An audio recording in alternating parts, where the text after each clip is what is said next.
வேட்டையன் படம் ரிலீஸ் ஆன அன்றைக்கி அடுத்த நாள் பிளாக் படம் ரிலீஸ் ஆச்சு. பிளாக் வந்து ரிலீஸ் ஆகும்போது கிட்டத்தட்ட ஒரு ரொம்ப குறைவாக ஒரு 70-80 ஸ்க்ரீன்ஸ் தான் மொத்தம் தமிழ்நாட்டிலே நான் சொல்கிறது. ஷோஸே 70-80 ஷோஸ் தான் இருந்துச்சு.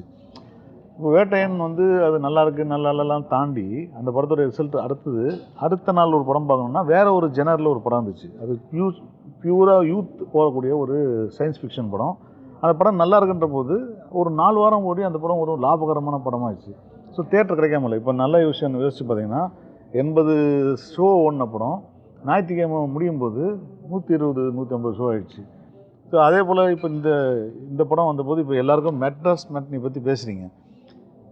தக் லைஃப் வர அன்றைக்கி பேரன்பும் பெருங்கோமன்னு ஒரு படம் வந்துருக்குது, பரமசிவன் பாத்தியமான ஒரு படம் வந்துருக்குது, மெட்ராஸ் மேட்னின்னு ஒரு படம் வந்திருக்கு. ஸோ மெட்ராஸ் மேட்னின்ற படம் வந்து out of all the 4 films அந்த தக் லைஃப் விட்டுருங்க பெரிய படம், அதை தாண்டி மிச்சம் இருக்கிற 3 படத்தில் மெட்ராஸ் மேட்னி வந்து ஒரு கன்சிடரேஷனுக்கு வந்திருக்கு. மக்கள் படம் பார்க்குற மக்கள்கிட்ட தியேட்டரில் போய் பார்க்குறவங்ககிட்ட ஒரு சின்ன ரிவ்யூஸ் கிடச்சிருக்கு, நல்ல குட் ரிவ்யூஸ் கிடச்சிருக்கு.